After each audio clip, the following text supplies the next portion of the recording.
Springfield police seizing an AK-47 and narcotics after arresting 3 people accused of being involved in a drug distribution ring in and around Hennessey Park.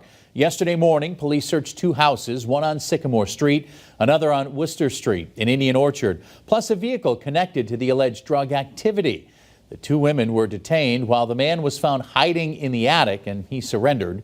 Police then seized crack cocaine, heroin, fentanyl, and this loaded AK-47 style rifle. The 3 suspects were arrested and they now each face a list of charges.